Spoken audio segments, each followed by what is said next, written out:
Hello, hello, hello, and welcome to the next episode of the Shane Walsh podcast. So, thank you so much for your lovely messages and lovely comments on the last episode in relation to weight loss, drug envy. And I think it's a lot of things that a lot of people can struggle with is that whole thing of when they see someone else doing something, they kind of say, well, why can't I get this or why can't I do this? So, thank you so much for your lovely messages and your DMs and stuff. So, before I go into today's podcast, I just want to make sure that, right, if you're watching, you can watch this up on YouTube. So if you head over to @Shane Walsh Fitness, you'll be able to head over to the YouTube channel and able to watch the podcast there. So I know an awful lot more people are watching things up onto YouTube. I've only started doing the last 6 months in relation to watching a couple of my favorite podcasts on that when I'm kind of like trying to unwind. So it's not in my hand, not whatever it is, and it's just watching TV. So watch a couple of my big football podcasts up on that, and it's so handy. So head over to @Shane Walsh Fitness and you'll be able to kind of subscribe to the podcast on that. Then the second piece of admin before I start going into everything is the female fat loss program. The 19th, 1-9 edition of it is back.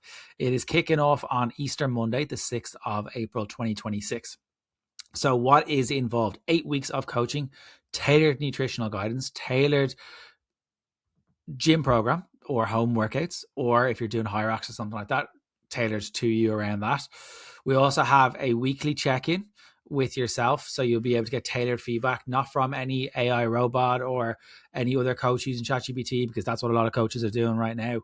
But you also have everything tailored to you. You'll also have a one-to-one call with myself towards the end. So the early bird is closing up on the Friday beforehand. So it's closing up on the 28th of March. So you have essentially, when I'm recording this on the 18th, you'll have about 10 days to get to get on the priority list to avail of the early bird discount of €99 rather than €149. I have put this out to my email list already, and 54% of the spaces are gone, which is nuts. This program always sells out because it works. So if you're interested in working with myself for a fraction of the cost that it is for one-to-one, the female fat loss program kicks off on Monday, the 6th of April, Easter Monday. So you know that you're in a solid place heading towards your summer holidays or whatever it might be, your communion, your confirmations or whatever it might be. Click on the link in the show notes and you can book your spot. Okay, so the big podcast today. It's a thing called the Whoosh Effect, or the Whoosh Effect, if you want to talk properly. So I remember hearing the Whoosh Effect from one of the people I highly respect in the industry, Jordan Syatt. And this is something that if you have been yo-yo dieting for years, that start stop, every diet starts Monday, lose it, gain it back, tried everything, feeling that exhaustion of kind of feeling again, this episode's for you. Because today we're going to be talking something about that I genuinely believe is one of those things that's going to help you to navigate and break away from the weighing scales once and for all. And it's why a lot of people will quit their method or their progress. And it's one of the most misunderstood reasons. This thing is called the Whoosh Effect. And when you understand this and truly understand it, it has the power to re-challenge and re-navigate things for you. So the first thing that we need to talk about is the yo-yo dieter's relationship with the scale. Because if you're listening to this or watching this, you have spent years and years of on-off diets, starting diets every Monday, 52 times the year, and the scale have a history. It's like that filthy, dirty X that you kind of go back to all the time, and it's not good history. And for most people who have been through diet cycles, the scale has become this loaded object. It doesn't just show a number.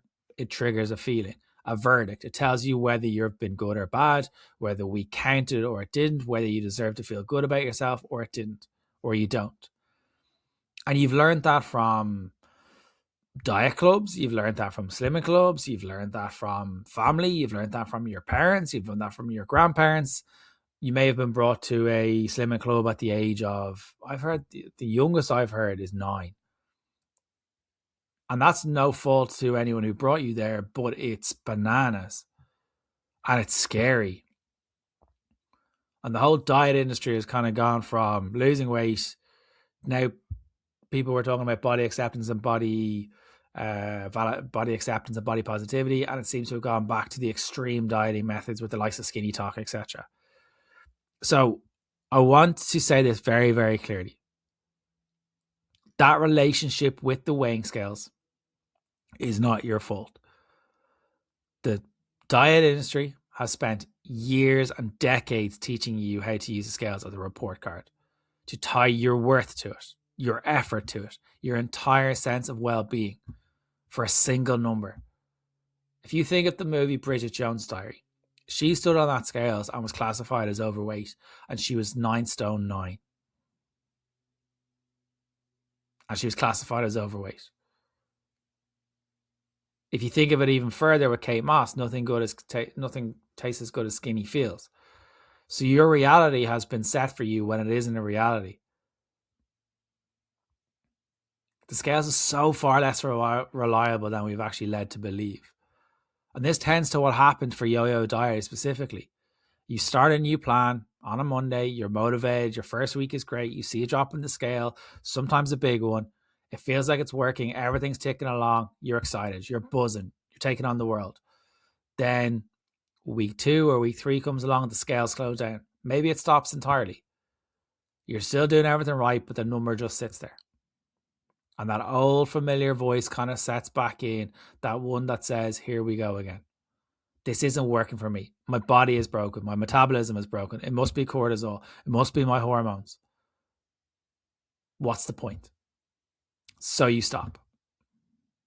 Or you switch to some other restrictive plan. Well, I've lost weight on 1,200 calories again. Or I've lost weight on 1,200 calories, so this worked for me. The definition of it not working for you is if you've lost 10 pounds doing 1,200 calories or keto and it rebounds and you put the weight back on. That's the definition of it not working.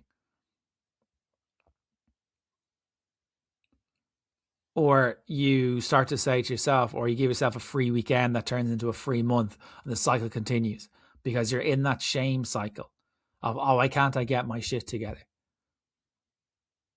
But this is what I want you to hear from today. If you take anything away from this episode, in many, many of those situations where you thought it stopped working, it hadn't stopped working at all. It wasn't. It's not broken. The approach isn't broken. Unless you're doing 1,200 calories, because that's just silliness. It's very explainable. And this is where we come in with the whoosh effect. So let me paint you a picture. You've been eating well, moving when you can. You're in a calorie deficit. Your body is your body is going well. Your body is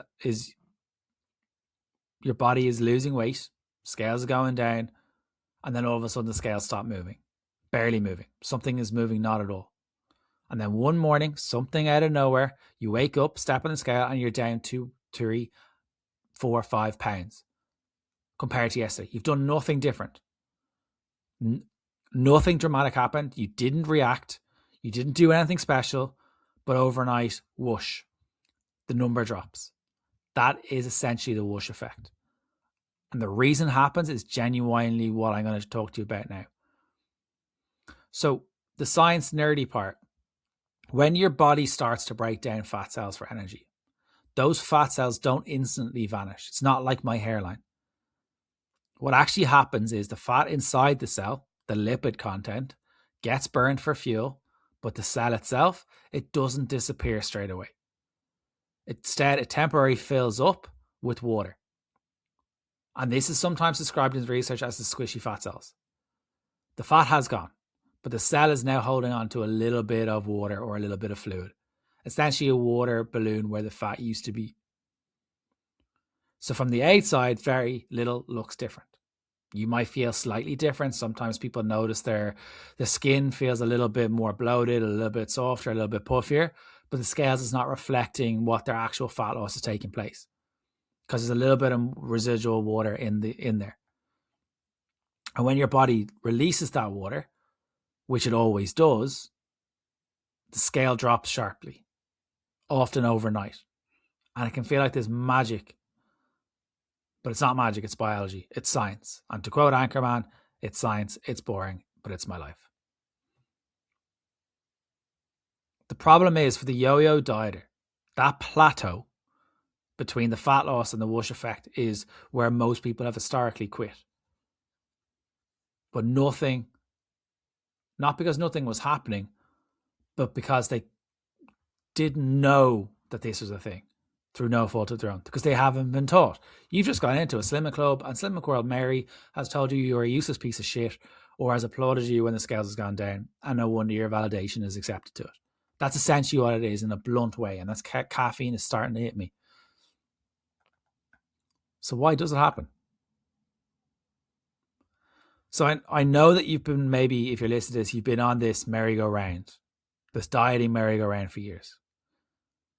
You've probably heard loads of things that didn't add up. So I'm going to try my best to try and help you to understand this. Fat cells are living cells. They're not just passive little blobs of water or passive little blobs of energy or stored energy. They respond to hormonal signals. They communicate with your brain. And when their fat content is reduced, research suggests that they can temporarily draw in intracellular water to maintain their volume. It's almost like that cell is trying to keep its shape, shall we say. And then when we are in a calorie deficit for a longer term or a longer time, cortisol, which is a stress hormone, can bring in. And if you are in a sustained calorie deficit, it can be stressful for the brain, because it can be a psychological thing of being conscious of what you are eating all the time. And the body can kind of come in and kind of say, right, this is a physiological response. The brain will kick in and say, no, I need to go into safety mode. Cortisol may rise up. It may cause us a little bit of fluid retention. And that could be why the scales doesn't budge for a couple of weeks, even though you are doing something. But there's four key questions you need to ask yourself before you even think about your cortisol or your whoosh effect. Are you doing everything you possibly can? Most times, most people are not. On a scale of 1 to 10, how adherent are you being? If you're less than a 7, you need to try and get that up to a 7. Now, I know some people, particularly us Irish, can be a little bit harder on ourselves. But if you're less than a 7 or an 8, you need to get your adherence up through other methods of, there might be weeks where you've had 3, 4, 5 meals out. Life will happen like that. But for the vast majority of the time, most people are normally having about 2 or 3 meals out in a week and still seeing half a pound to a pound of weight loss a week. Third thing is, are you taking your measurements? If you're not using measurements, you're not going to last for much longer with the weighing scales being the only metric. The scales cannot measure fat loss. It's like using your bank balance as a way to tell you how good you are in bed. The measurements will tell you fat loss. They will tell you how your clothes are feeling. So the only way you're in a deficit is if your measurements are going down and or weight is going down. If you're saying I'm on 1200 calories and I'm not losing weight, you're not in a deficit. You're either not counting properly, leaving things out accidentally or on purpose, or you're binging on, and you're secret eating or binging in the evenings or at the weekends. And that's what's causing you to go out of 1200 calories. So what's really, really important, if you're coming place of someone who's kind of yo-yo dieted, because after repeated years of extreme restriction and then normal eating again, your body can become, and your brain more likely can become a little bit more hypersensitive to the thought of restriction versus moderation. Now, we know we need to reduce our calories in order to lose weight. But what we don't need to do is restrict our calories to the point of oblivion. So when you start stepping on the scales first, what tends to happen is, or when you first start going to diet first, the first week, you'll see a massive drop in the scales. And that's glycogen. That's the way your body stores carbohydrates in your muscles and your liver. Glycogen tends to bind to water. Roughly 3 grams of water for every gram of glycogen. So when glycogen levels change, water levels change. And that's why you see that drop. when you first start losing weight, and then it slows down, and then you get impatient like a child. When you first reduce your carbs or reduce your overall calories, this water will drop quicker. But that's water. It's not fat loss.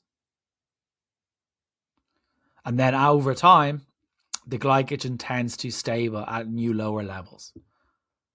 That rapid weight loss, whatever it might be, or that water loss tends to stop or reduce. And then scales doesn't move. And then through no fault of your own, I'm talking from someone who's been here before, it feels like that diet has stopped working. You're just moved past the glycogen phase and into actual fat loss territory. So the first couple of weeks, definitely the first week, you're not really losing fat. You're probably losing a little bit of water. So take your measurements and it will really, really help. But also we need to look at, for particularly those who have menstrual cycles, if you have a menstrual cycle, what can happen is you are better off taking your progress from your week 1 of your cycle in March to April, second week of your cycle, March to April. Each week will be a varying different hormones, digestive factors, etc. So compare your like week with your like week. If you're on the pill or if you're in perimenopause or postmenopause, then it can be a little bit different. But if you're on HRT, there can be these little bits of inflammation, a little bit of that side of stuff while your body gets used to it also. But the scales does not measure fat at all. That's a really, really important factor. That's a really, really, really important factor. So I'm going to give you a real life story of one of my clients, Sarah, right? I've changed her name for this example. When Sarah came to me, she was 38. She'd been on and off dieting since she was about 16. She'd done the meal replacement shakes, the 500 calorie diets, the cabbage soup, the antidepressants, or not the antidepressants, the appetite suppressants, apologies. She'd lost all of them. She lost weight on every single one of them. But then she put the weight back on. She came to me really, really upset. Deeply, deeply skeptical, saying my metabolism's broken. It must be a cortisol. I have a willpower issue. I've heard it all. I don't think my body can lose weight anymore. It's damaged. Or when someone's talking like this, my heart breaks a little. Genuinely mean that. Because that's what years of failed diets can do for people. It can chip away at your self-worth and your self-esteem, thinking that you are the problem. When the reality is you are not the problem. Us thinking that the scales going down will sort our self-worth thing or self-esteem thing, or it will sort all our life's problems, or the weight going down faster will solve all our life's problems, is like me thinking a comb will bring my hair back. A deficit is a great thing, but if you're expecting it to solve all your life's problems, it won't. Many of us don't have a weight loss problem.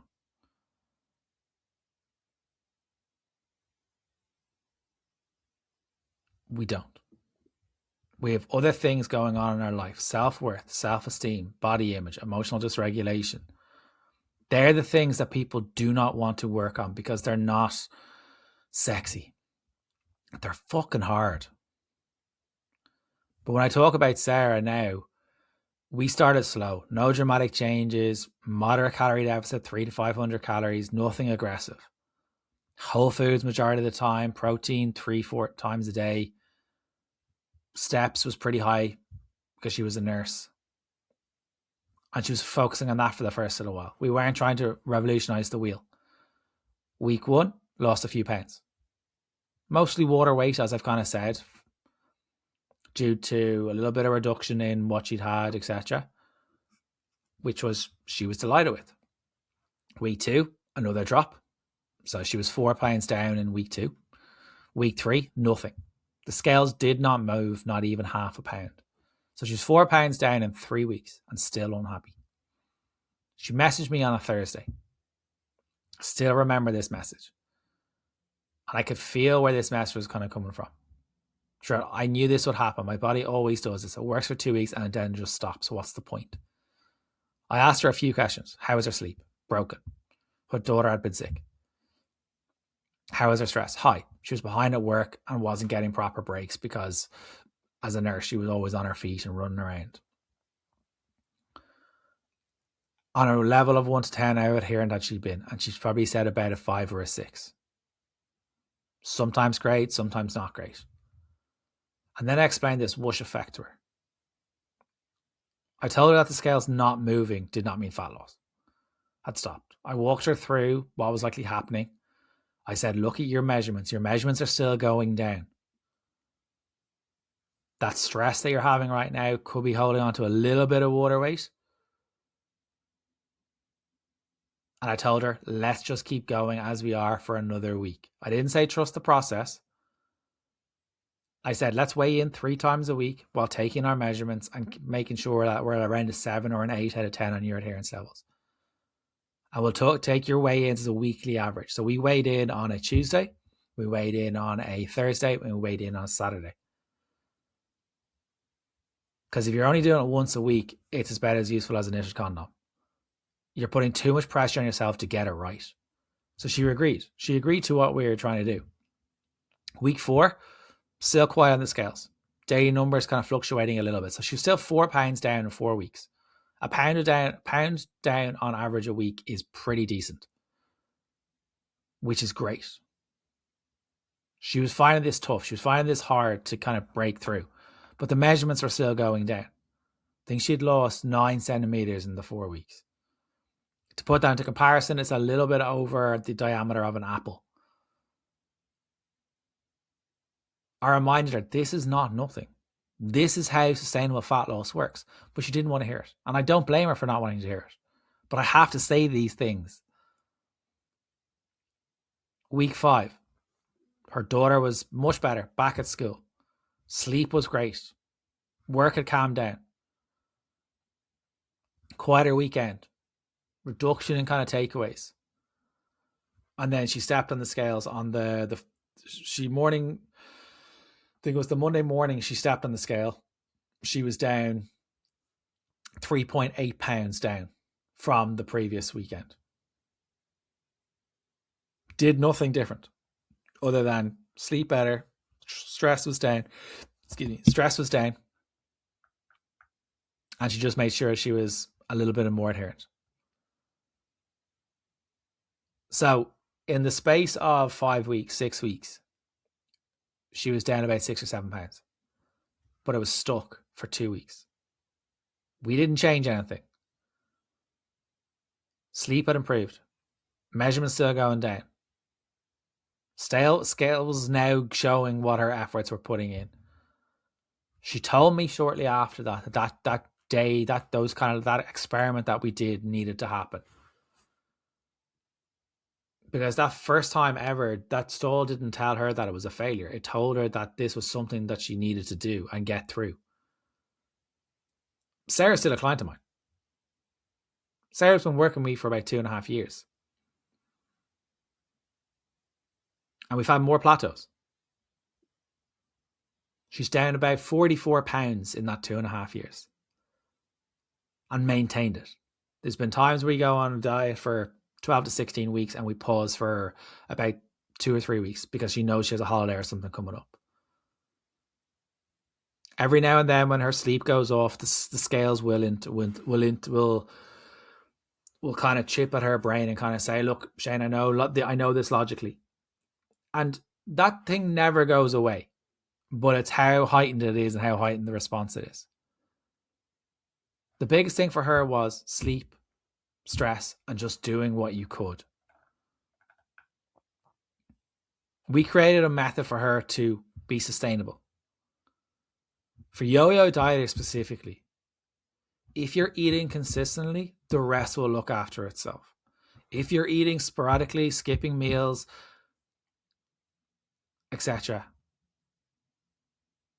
eating very little or saving a load of calories for the weekend or banking loads of calories for the if you're saving loads of calories for the evenings, there's where it gets a little bit slippery. That's why a lot of my clients will say I'm eating more than ever. But like, you're not really, but you're just eating, you're actually nourishing yourself rather than punishing yourself. Your body or your weight loss journey will go as slow as fast as it wants. You have no control over that. And that's the bit that makes us feel more out of control. We need to bring in non-scale victories, your measurements, your clothes. That's the big thing. We need to look at, right, am I being actually adherent and taking a little bit of ownership of what we're trying to do? Are we being 7 or 8 out of 10 adherent? 3, bring in your menstrual cycle into it. Or is it going to go down every single week? No. Expecting it to is like my hairline coming back. It's not going to happen. Focus on how you feel. And some people will say, well, I feel great, but the scales isn't showing that. But I know I had a conversation very recently with a client that said that exact same sentence. But when we kind of spoke through it on our one-to-one call, we were kind of like, well, probably adherence about a 6. Mother's Day was happening. And we were kind of like having a chat about it and kind of say, well, do you regret any of that? And it's like, no. Well, then that's great. That's the big win. It's not the guilt or the shame that's kicking things. So we need to look at it from a mindset change over time. We need to think about the whoosh effect. Progress is accumulating. It's like money in interest rates. It will take time. Sustainable fat loss is unspectacular. Unsustainable fat loss is spectacular because it falls and you fall hard on your head. So if you're a yo-yo dieter and you've heard from this, I really hope you've learned something from this. Measure other things outside the scales, your adherence, your measurements. The whoosh effect is coming. Try not to be reactive. Try to think practical. Would you let your kids do what you're about to do with that restrictive thing? So I hope you've enjoyed the episode today. If you have, amazing. Follow the podcast on YouTube at Shane Walsh Fitness. If you're interested in the female fat loss program, it starts up on the Monday, the 6th of April. I will put the link in the show notes, and I look forward to hearing from you and hope you enjoyed today's episode.